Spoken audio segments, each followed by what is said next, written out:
Estimados amigos, estamos una vez más en Plataforma Democrática, su programa que nos puede permitir comprender y analizar la realidad nacional desde un punto de vista plural con las opiniones de varios destacados analistas políticos.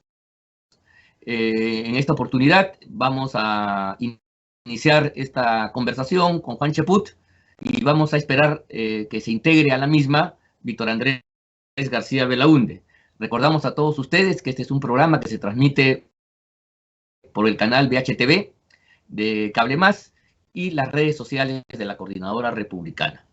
Muy bien, vamos a empezar entonces con Juan Cheput, haciendo mención a que esta semana, sobre todo en los últimos días, entre ayer y hoy, se ha conocido algunas noticias muy importantes que yo creo que valen la pena analizarlas, sobre todo si comparamos lo sucedido en la semana anterior con la fallida admisión de la vacancia, de la moción de vacancia presentada por un grupo de congresistas. En esta oportunidad, y los escándalos parecen no terminar, tenemos una noticia muy importante a partir de un portal que no necesariamente está pues en el lado de lo que se puede caracterizar los opositores más tenaces al actual régimen de Castillo. Por el contrario, son sectores que seguramente inclinaron sus preferencias electorales por el actual mandatario. Sin embargo, en una nota que se ha conocido en la mañana del día de hoy, se da cuenta de que la señora López, aquella que ha visitado asiduamente al presidente de la República, tanto en Palacio como en el local de Breña, aquella que supuestamente habría financiado la recepción o fiesta de su pequeño hijo en Palacio, y que además ha tenido la suerte de ser beneficiada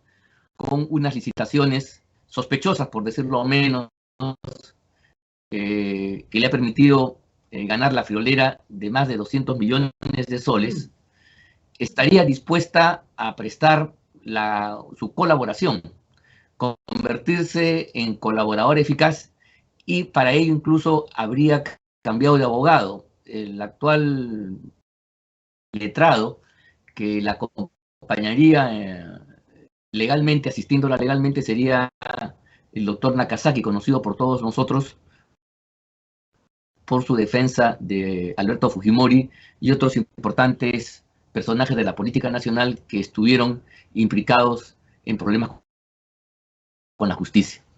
Este es un hecho importante que yo creo que vale la pena mencionar.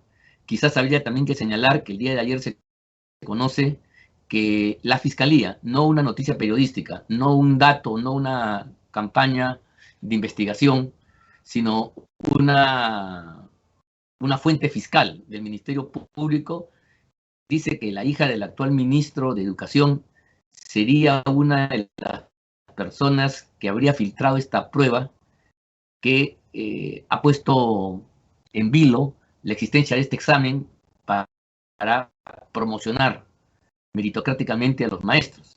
Si esto fuera así, el escándalo sería mayúsculo. Y repito, no se trata de una fuente periodística, de un dato que se alcanza por teléfono, de un chisme, sino de una actuación fiscal que estaría preliminarmente llegando a esta conclusión. Por supuesto que ambas cosas todavía son tentativas, estamos en la etapa inicial, corresponde a las investigaciones preliminares.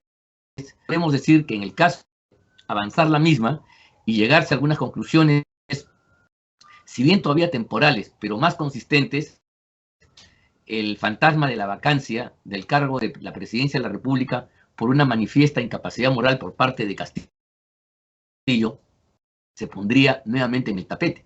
Porque si bien es cierto que el presidente de la República, dice el artículo 117 de la Constitución, no puede ser procesado durante el tiempo en que se desempeña como presidente, sino por un conjunto de delitos que están tasados en el mismo artículo: traición a la patria, abandonar el país, impedir las elecciones, un cierre ilegal del Congreso, y que cualquier otra acción se posterga hacia la finalización de su mandato, resulta más o menos obvio que la opinión pública, y el Congreso tampoco, debería soportar que un presidente sobre el cual hay una imputación tan grave, pero con argumentos fehacientes, superiores a los que hasta la fecha hemos tenido, que repito, la vacancia se sustentó en la última etapa fundamentalmente en un reportaje periodístico. Pero como yo he señalado varias veces, la prensa, por importante que sea, sus noticias no pueden ser la fuente decisiva para menoscabar derechos de las personas, llevar a una persona a la cárcel o ser destituido de un cargo importante. Se requiere más cosas y por eso nosotros en este programa reclamamos juntamente con Juan y con Víctor Andrés la necesidad que si la Fiscalía no quiere investigar, lo haga el Congreso con una premura especial para hacer acopio de pruebas y demás elementos necesarios para tener una certeza mucho más significativa y más avanzada de lo que puede dar una nota de prensa que sirve de alarma, pero no permite concluir una decisión, por lo menos en el campo de lo jurídico. Juan, la pregunta es tu opinión sobre estos dos nuevos escándalos que otra vez encienden todas las alarmas y conmueven a la opinión pública. Porque mira tú, ya no estamos simplemente ante noticias de la prensa, sino estamos ante dos hechos que van a tener una connotación en el Ministerio Público. O sea, son denuncias que se canalizan y hechos que tendrían esa consecuencia. Una, la posibilidad de que la señora López se acoja a la colaboración eficaz y entonces diga una serie de información que pueda comprometer al presidente Castillo.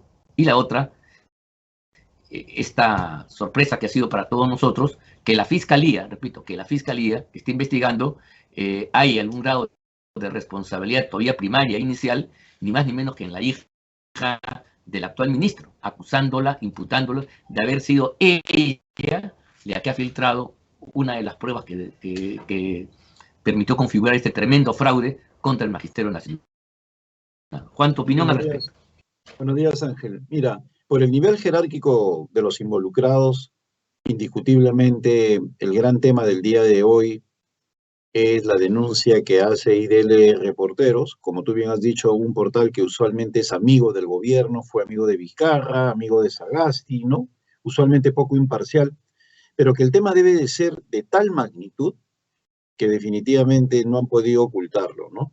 Que es información relevante sobre que Caroline López haya querido ser colaboradora eficaz y para lograr ese cometido, explicándole a la gente, tiene que denunciar a alguien que en la cadena de mando de la organización criminal esté en el más alto nivel, inclusive el de ella. Y en este caso es Pedro Castillo, el presidente de la República. Según la información del portal, ella habría canalizado dinero a Pedro Castillo, pero por razones un poco extrañas no se aceptó su pedido de ser colaborador eficaz. Ha cambiado de abogados, ahora tiene a César Nakazaki, como ha recordado, y por esas cosas del destino, hace 15 minutos, hace unos minutos, ha salido a declarar, ha puesto un tuit en el cual dice, yo no he dicho lo que dice el portal, ya salió a negar todo. Podría ser de repente una táctica de los abogados, de los nuevos abogados que cambian de estrategia. Podría ser que ella está planteando su verdad, o podría ser un elemento más de confusión para lo que estamos viviendo como consecuencia del entorno del presidente, que es verdaderamente penoso. Entonces, acá lo que queda es lo que venimos reclamando hace tiempo, que el Congreso se ponga los pantalones y empiece pues a trabajar activamente en una comisión de investigación. El Congreso también dilata. Hay una moción de vacancia presidencial y se van de semana de representación. Eso tampoco puede pasar desapercibido.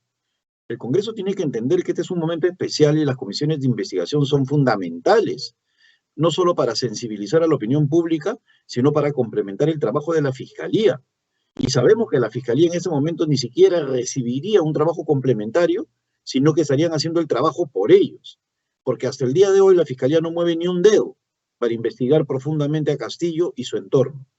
Por ejemplo, no se entiende por qué no son más incisivos con la señora Caroline López. Por muchísimo menos ha habido detenciones arbitrarias, detenciones preliminares en este país e impedimentos de salida. Y a la señora Caroline López no pasa nada, a pesar de que se le está acusando de ser una lobista consumada y de ser una persona que con sus tratos con el presidente ha logrado beneficios, ha logrado una serie de ventajas, y que inclusive le habría dado dinero al presidente de la República. Y sin embargo, la Fiscalía no dice nada, nada de nada.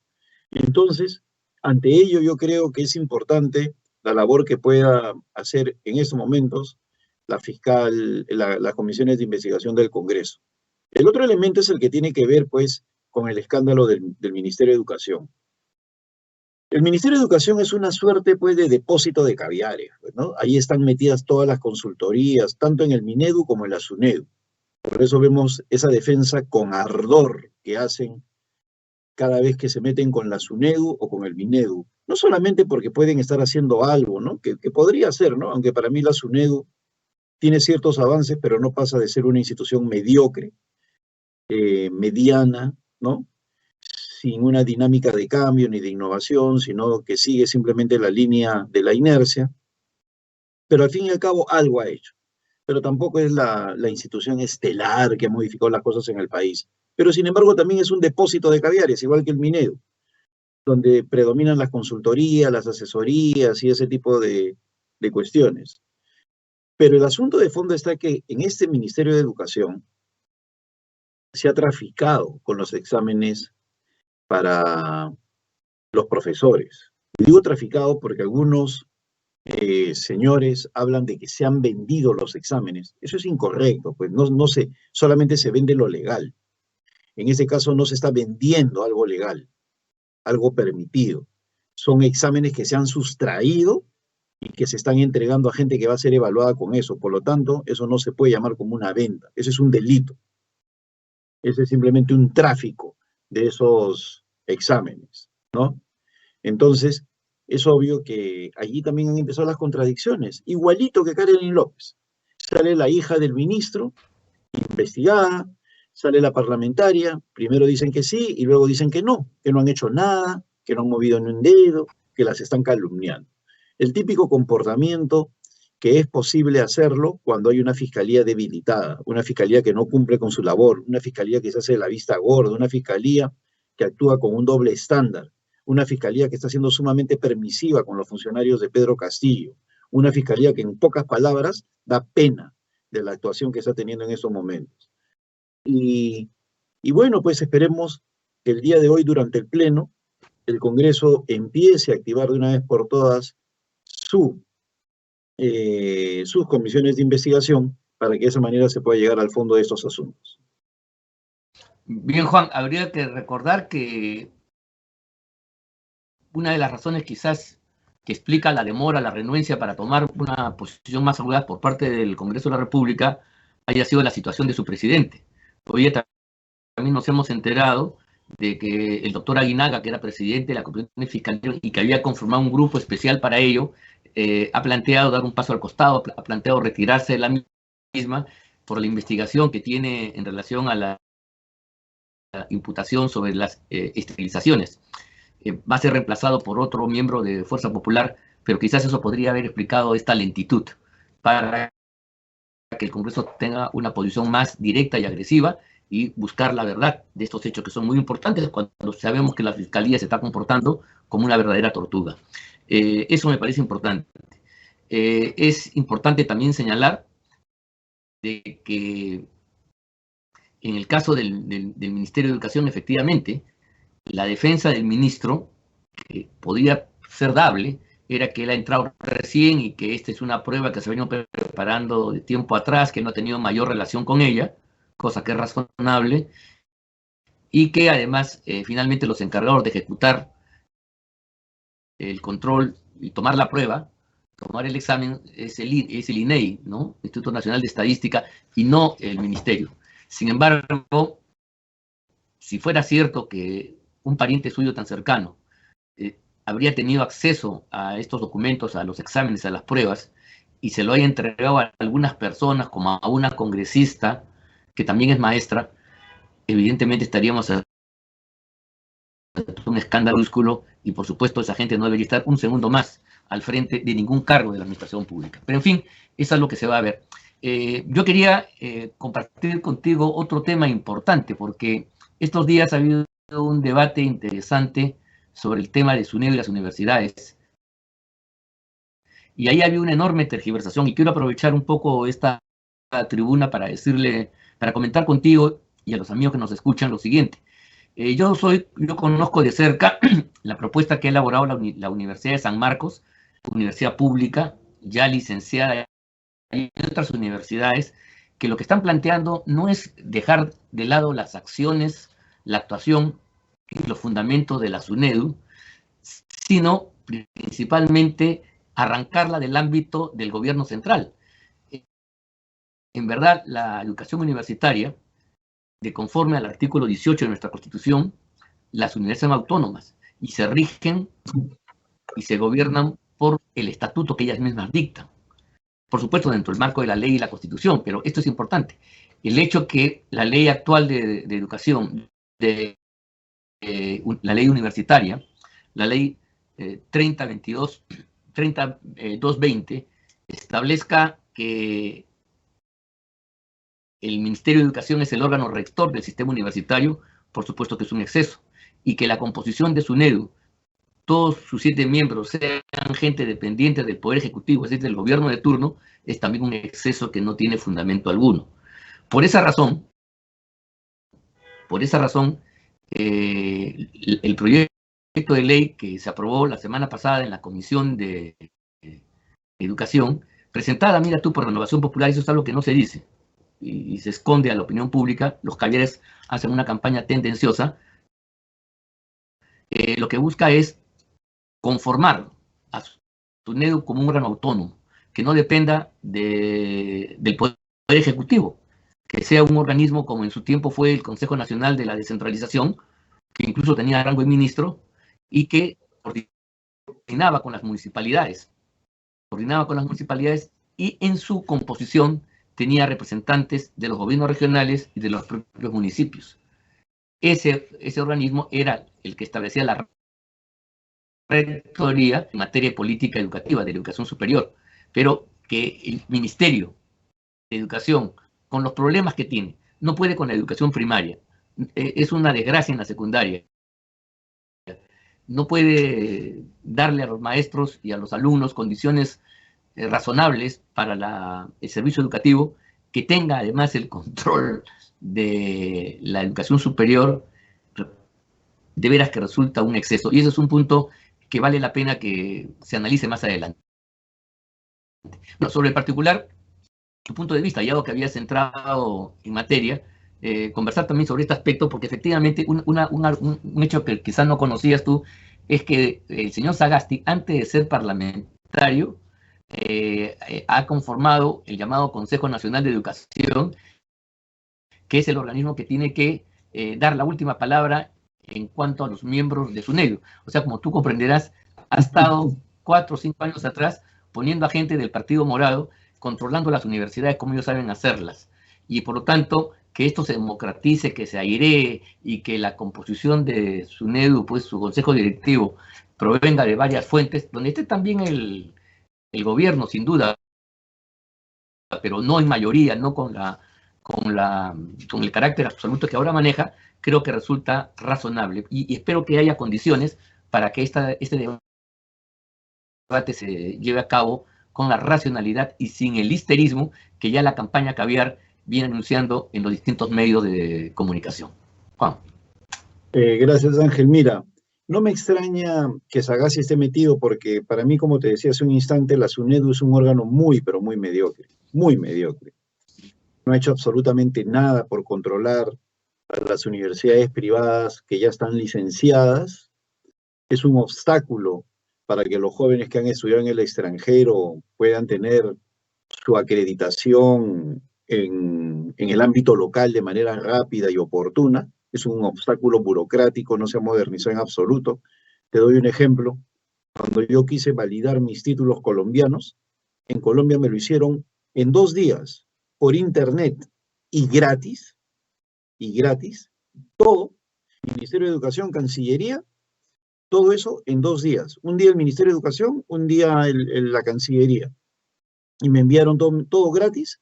Acá me cobraron como $100, se demoraron como 60 días para poner un sello, ¿no? Ese es el ASUNEDU, ¿no? ¿Cuál es la dificultad? ¿Ah? Pues, Es el ¿cuál ASUNEDU, es la es en términos, dificultad claro, burocrática? ese es en términos burocráticos. Pero por otro lado, no ha hecho nada. Los contenidos universitarios son mediocres. Las argollas universitarias permanecen. No fomentan la investigación. No permiten que los alumnos puedan tener una libertad en cuanto a su desarrollo profesional, en sus investigaciones, en sus tesis, ¿no? O sea, es la mediocridad absoluta y lo venden como la gran solución. Y como tú bien señalabas, cada vez que uno plantea un debate sobre ese tema, de inmediato la histeria colectiva caviar que domina lamentablemente el debate en las redes, porque tienen un ejército de troles y se han apropiado de algunas universidades en las cuales tampoco se está fomentando el debate de las ideas y sobre todo su pluralismo, y le hacen creer a la opinión pública pues que si cae la SUNEDU se cae el mundo, ¿no? Que hemos mejorado. En el Perú no hemos mejorado nada, Sí, absolutamente nada. Que algunas universidades se les haya quitado la licencia era lo mínimo porque estaban en un segundo piso de una pollería. Pero lo verdaderamente importante, donde están obviamente, las eso, universidades, no hay nada peor que estar en una universidad que se supone que es de gran prestigio y en esa universidad de gran prestigio te castren las ideas. Eso es lo peor. Porque un alumno que va a estudiar al segundo piso de una pollería sabe en el fondo que no tiene mayores expectativas. Sabe en el fondo que no puede acudir a una universidad de prestigio. Sabe en el fondo que sus opciones laborales van a estar limitadas porque está en una universidad de menor categoría. Pero la estafa real está en aquellos alumnos que van a las universidades de prestigio y les cortan las ideas, les impiden el desarrollo plural de su pensamiento y tienen profesores mediocres, enquistados, argolleros y con pensamiento único al frente de la cátedra. Entonces, ¿dónde está el control de la SUNEDU? ¿Dónde? Entonces, al final, yo creo que tiene que haber un debate abierto. Yo no conocía ese sí, proyecto de San Marcos, sí, ni tampoco sabía muy en detalle ese papel que juega Francisco Sagasti, uno de los mediocres más ilustres del país, ¿no? Que debe ser inteligente, ¿eh? Porque con su mediocridad es como un corcho flotante, ¿no? Tiene se una... metió en todos sitios, Está en se todos metió sitios, en pues, ¿no? O todos sea, sitios. se coloca, o sea, debe tener algo de inteligencia, esa habilidad, más que inteligencia, la habilidad de la apariencia, ¿no? Y porque yo nunca le he escuchado nada sustantivo, nada profundo, nada que me genere a mí un espíritu innovador, ¿no? Ni una emotividad como para poder incursionar en algún tópico del conocimiento, nada, nada en absoluto. Él cree que con una pose vallejiana, agarrándose el mentón y con una frase de cliché cogida de algún texto, en el Perú es fácil pues aparentar ser intelectual. Pero cuando uno le hace clic a cualquiera de las frases que dice, se queda en el vacío, no profundiza absolutamente nada. Y vas a ver sus debates parlamentarios absolutamente anodinos, sin sustento y tan pasajeros como la duración de su oratorio. Entonces, el, Sí, creo yo que tiene que haber un gran debate en torno a lo que está pasando en el Ministerio de Educación.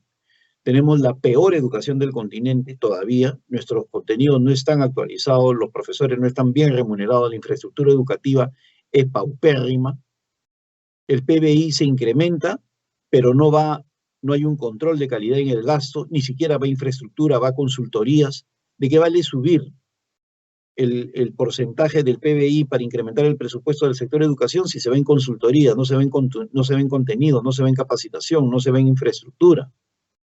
En el mundo de la cuarta revolución industrial, la India y Singapur están invirtiendo miles de millones de dólares en infraestructura de Internet. Acá nosotros que tenemos el privilegio de pertenecer a la clase media, se nos cuelga el Internet mientras hablamos. Imagínate tú a una así persona es. que vive en un asentamiento humano, está totalmente marginado de lo que puede significar la comunicación o el trabajo en la cuarta revolución industrial.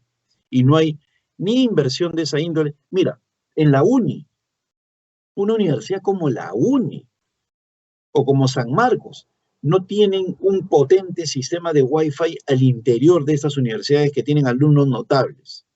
¿Qué hace la SUNEDU? ¿Qué hace el MINEDU con su pomposo viceministerio de Educación Superior? Yo creo que en el fondo lo único que están buscando es controlar esas universidades, Sí, darles el eso pluralismo es. y manejar el cerebro de los muchachos. Ese es en el fondo del asunto lo que están buscando.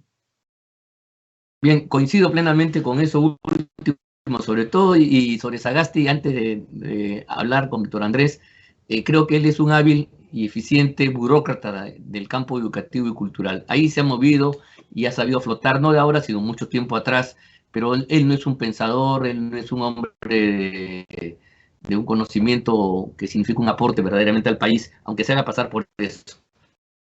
Y entonces sí ha sabido manejar y es uno de los factotum que Ha, controla, según se me ha ha explotado informado, bien a sus SUNEDU. amistades, ¿no? Lo quería mucho Enrique Sileri Sí, sí, y sí, lo sí. hizo famoso en Caretas. O sea, así de simple, eso es lo que pasó. Bueno, eh, creo, quiero preguntar si estamos conectados con Víctor Andrés García Belaunde para hacerle la siguiente pregunta. ¿Tenemos alguna? ¿Está? ¿Puedo preguntarle a Víctor Andrés? Sí, a ver, entonces lo quería preguntarle a Víctor Andrés García Belaunde sobre lo que el día de hoy, su micro está apagado, me dicen. Yo estoy viendo la imagen, pero no tengo suerte de escucharlo. No sé si me escucha tampoco.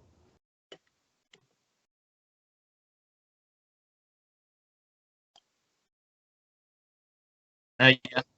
Sí, ya lo vimos. Ya, entonces, bueno, Víctor Andrés, ya que has entrado tú en la carrera, a caballo, preguntarte lo siguiente. El día de hoy se está debatiendo una moción bien extraña presentada por alguna gente de Perú Libre, por Bermejo, pretendiendo censurar a la primera, perdón, a la presidenta del Congreso, Mari Carmen Alba, no por algo que haya hecho aquí en el manejo de la conducción del Parlamento, sino por unas supuestas declaraciones y maniobras que habría hecho en España. ¿Tú podrías comentar, decirnos qué hay de esto y cuál es el afán de que un tema de esta naturaleza se ponga en lisa para tensionar más el ambiente político, a mi juicio es muy necesario y provocador? Pero en fin, tú que información, yo te pediría que nos expliques a todos nosotros el porqué de esta acción que tiene un sabor maniobrero contra la presidenta del Congreso. Bueno, yo creo que acá, ante todo, estoy recién instalándome porque he salido de una consulta médica, pero en realidad aquí el tema es el siguiente, ¿no? El tema es el siguiente. No sé si me escuchan bien ahora. Sí, ¿Ah? te estamos escuchando, te estamos escuchando. Ya está Ya. mejor, ya estabiliza la cámara, pero te escuchamos bien. Ya, perfecto. Mira, el asunto es el siguiente. El asunto es el siguiente. Es una visita oficial de 3 parlamentarios a España y que se han reunido de manera protocolar en la Comisión de Relaciones Exteriores, que allá se llama Asuntos Exteriores de España, y han estado todas las fuerzas políticas. En España hay una guerra interna tremenda entre Vox, que son radicales de derecha, y Podemos, que son radicales de izquierda, y alguien más. O sea, ahí creo que se han arriesgado a meterse en un campo de batalla y recibir fuegos de uno de los adversarios por estar vinculados al otro grupo, ¿no? Vinculados o presentados o atendidos por el otro grupo. Y yo creo que eso ha producido esto. Ahora, tenemos la versión de los radicales de izquierda que dicen que ha pedido apoyo para la vacancia, lo cual me parece absurdo, y los otros señores que dicen que no, y la ministerio, el ministro consejero que dice que no, y la propia Mari Carmen que dice que no. Entonces yo no quiero creerle pues a un izquierdista español radical la versión de que la señora Alba ha ido ahí a buscar ayuda de esa naturaleza. No lo creo. Y me parece sospechoso que lo diga y temerario que lo diga y además con una intencionalidad política clarísima, ¿no? Ahora, ella no ha dicho eso, pero en todo caso, aunque haya dicho algo igual o parecido, yo quiero decir lo siguiente. Los gobiernos manejan las relaciones internacionales. Los gobiernos, no los congresos.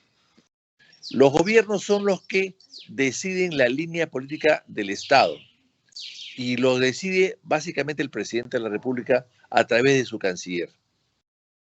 Por ejemplo, el gobierno reconoce a una sola China, que es la China popular. El Congreso podría pensar otra cosa. El gobierno no reconoce o no quiere tener relaciones con Corea del Norte. El Congreso podría pensar otra cosa. El gobierno podría pensar algo diferente al Congreso en el caso del gobierno de Nicaragua o de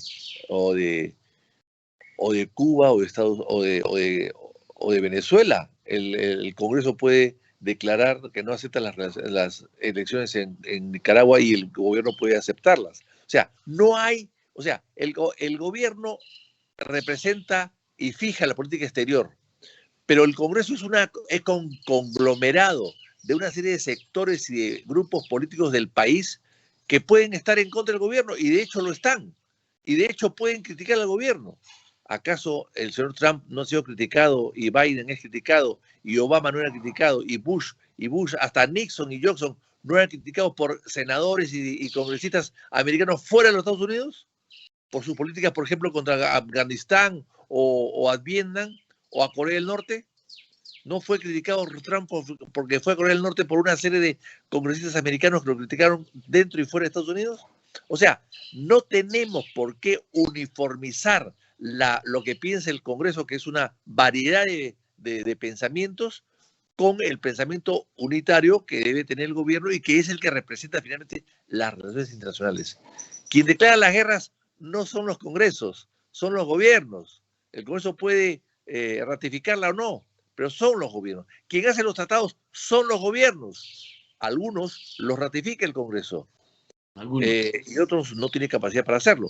Entonces, querer pretender que cada congresista salga del Perú y abrace el pensamiento, la ideología, la acción, la política del gobierno, de su gobierno, es una quimera, es una absoluta exageración y un pedido infantil.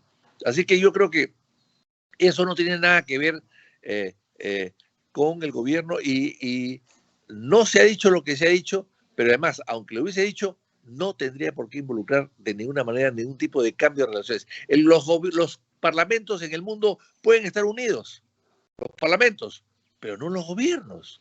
El Parlamento del Perú puede estar muy unido al de Cuba de repente, pero no el gobierno.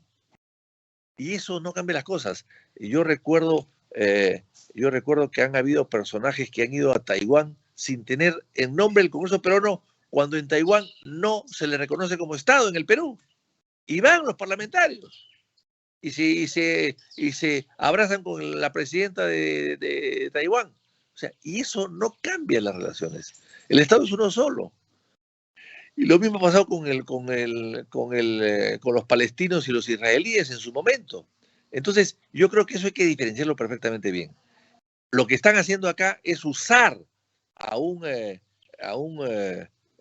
hombre de izquierda, enemigo de la derecha y de los gobiernos derechistas y de los parlamentos derechistas y amigo de Evo o de Ortega, que es un parlamentario Antón español, que lo están usando o se está dejando usar para querer que sus palabras, sus intervenciones puedan afectar acá a un Congreso que es opositor al gobierno de Castillo.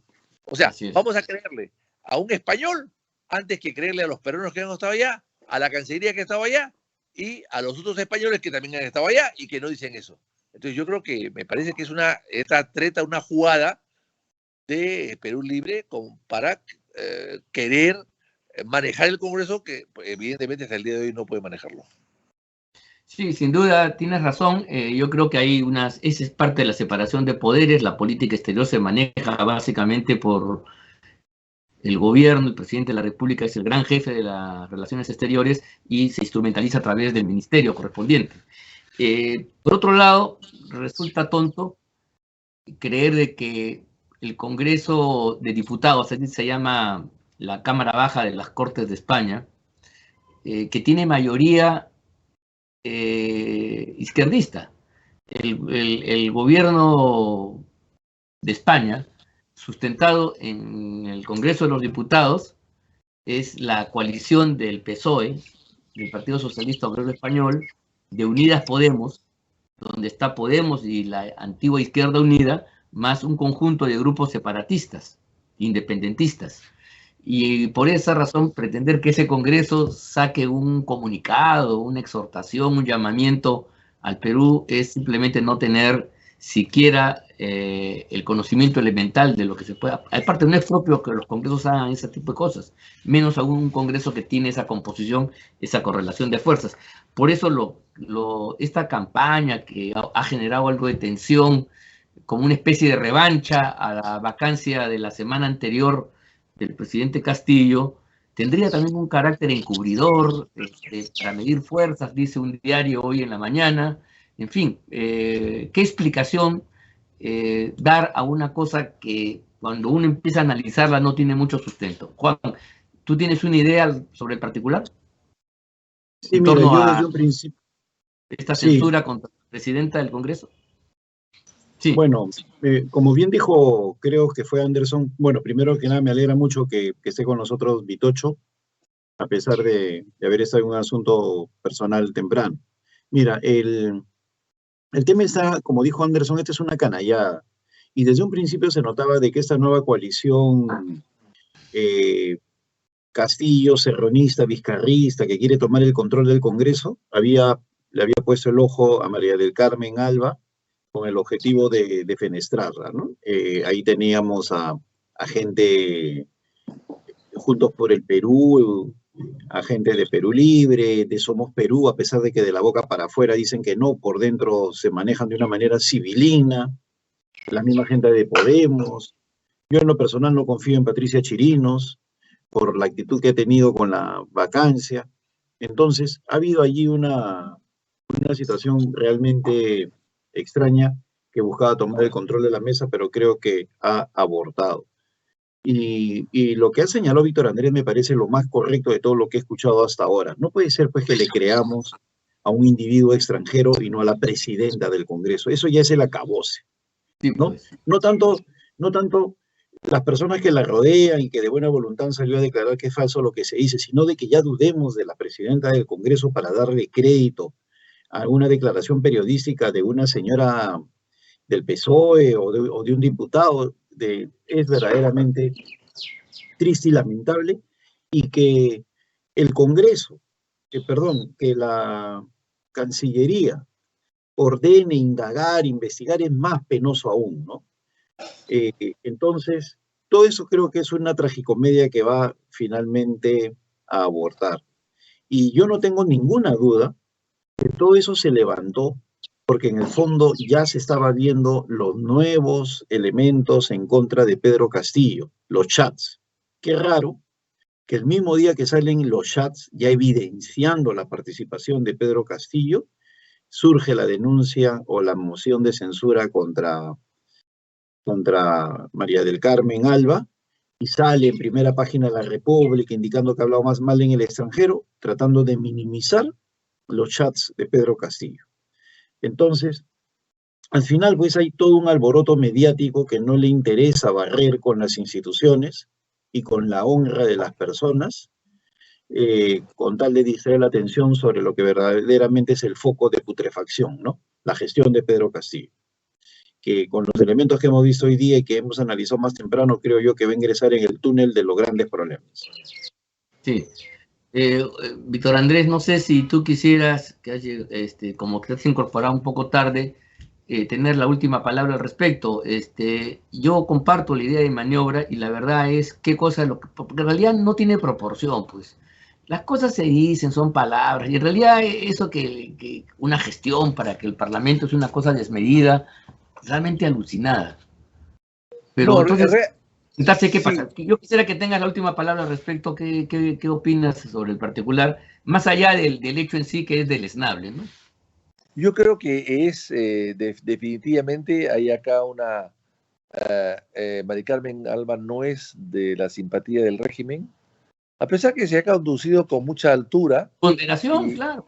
y con mucha moderación. Sin embargo, no alaba al régimen. No es Verónica Mendoza, que está pidiendo que apoyen todo lo que el régimen quiere. No es pues los moraditos, etcétera. Entonces, ellos quieren tener siempre una mesa directiva a su favor. Hay que recordar que cuando le hicieron la trampa del offside a Merino, dijeron que solamente podía reemplazar a Merino los que habían votado en contra de la Los que habían vacancia apoyado a de Vizcarra. Así es. O sea, es Los una cosa cómplices de Vizcarra, insólita. los únicos Sí. los únicos que podían ser elegidos. Los Así es, cómplices los únicos, eran 9 personas, los 9 únicos que por algún motivo no habían votado por Vizcarra o porque no estaban presentes o porque lo apoyaron o porque sostuvieron, entre esos 9 había que elegir al sucesor de Merino. Bueno, pues ya me pareció el colmo, ¿no? Y eso lo impusieron y al final, efectivamente, los Así 9, fue. los 5 o 4 fueron elegidos vino de la mesa directiva y presidido por Sagasti, que no había votado a favor de la vacancia, era amigo de Merino y lo sigue siendo. Entonces, ese es el tema. O sea, estamos queriendo manejar desde fuera las fuerzas políticas que representan al país, porque si hay democracia, el Parlamento es la institución del Estado más democrática de todas, porque es totalmente representativa. Cada cual ha sido elegido ahí por sus propios votos. En el caso del gobierno, ha sido elegido el señor presidente, sí, pero no sus ministros, que los elige a dedo él. O sea, por eso es que es el poder del Estado, porque tiene más soberanía popular, es recipendiario de mayor soberanía popular que el propio Ejecutivo, con la excepción del presidente de la República. Entonces, querer imponer a sus dirigentes, me parece que no solamente es un despropósito, sino es una majadería y un interés de no perder puestos de trabajo porque hemos demostrado, ya después de todo lo que está pasando, lo que se ha demostrado es que el Perú Libre es un grupúsculo de advenedizos, prontuariados, incapaces, que han llegado solamente para agarrar el poder y para vivir del poder, vivir del Estado, vivir del gobierno. Porque lo que han hecho de aquí, del 28 de julio a Navidad, las propuestas son realmente vergonzosas. Haber propuesto un subsidio a la luz a costa de los que ganan más de 100, los que pagan más de 100 soles de luz, es una exageración. Y en vez de ir a los chinos que manejan Chaggia, que les autorizaron a pagar Chaggia, autorizaron a Odebrecht que se lleve la plata de Chaggia, y que son los mismos que tienen una distribuidora de luz. O sea, han hecho un círculo cerrado que está prohibido por la ley, además. O sea, en vez de exigirle a ellos que den el subsidio, lo dan los pobres peruanos que pagan más de 100 soles, que es la gran mayoría del Perú. No solamente eso, sino que además la luz está dolarizada, indexada al dólar, y el dólar está subiendo por especulación. No sube porque sube en el mundo, no sube porque la moneda se ha devaluado. No, sube por pura especulación. Y esa especulación ya ha trasladado a la luz. Y finalmente, hay que recordar que el gobierno firmó con Odebrecht contratos corruptos, leoninos, entre ellos darle una tarifa preferencial de luz a Chaggia, un subsidio de luz a Chaggia. O sea, ahora los peruanos vamos a pagar el subsidio que el Estado le da a Chaggia y a los chinos, lo va a pagar los peruanos que gastan más de 100 soles en luz. O sea, apagar las luces en todas las casas del Perú. Bien, muy bien, hemos llegado ya al final de nuestro programa. Hemos tenido oportunidad de conversar sobre varios puntos de interés. La crisis política no amaina. Efectivamente, uno pudo pensar de que luego de la semana pasada y la recomposición de fuerzas que hubo, sobre todo por el lado del Ejecutivo, donde lograron cierta amalgama, iba a permitir que se dé una cierta estabilidad, pero el hecho que se vaya descubriendo, y ahora desde fuentes del Ministerio Público, la profundidad de los actos de corrupción y el eventual compromiso, ni más ni menos que del primer mandatario, genera pues una situación sumamente peligrosa para el país. Parece ser entonces que estas Navidades no van a ser tan encantadoras ni pacíficas como debieran ser, sino vamos a seguir viviendo momentos de grave tensión a pesar de la Nochebuena y la propia Navidad y con el advenimiento del propio año. Pero en fin, esas son las condiciones actuales que vive el país. Ese es un momento difícil y sin duda que hemos todos contemplado, y eso es lo que hemos querido nosotros dar nuestros comentarios y opiniones sobre una situación que sin duda es difícil y preocupante para todos. Quiero agradecer a todos los amigos que nos siguen a través de estos medios de comunicación, de BHTV, canal del Cable Más, de las redes de la coordinadora, y agradecerles a todos ustedes por su comprensión, por su seguimiento, y decirles pues que estaremos la próxima semana, antes de ya propiamente las fiestas, para dar los últimos análisis de un año que ya está terminando, pero aunque termina los fuegos estentorios y los gritos destemplados están ahí presentes para no hacernos olvidar que la crisis es una realidad que está muy cerca de todos nosotros. Muchas gracias por su atención, y me despido de Juan Cheput y de Víctor Andrés García Beleunde, agradeciendo sus valiosos comentarios. Muchas gracias y hasta la próxima semana. Hasta luego.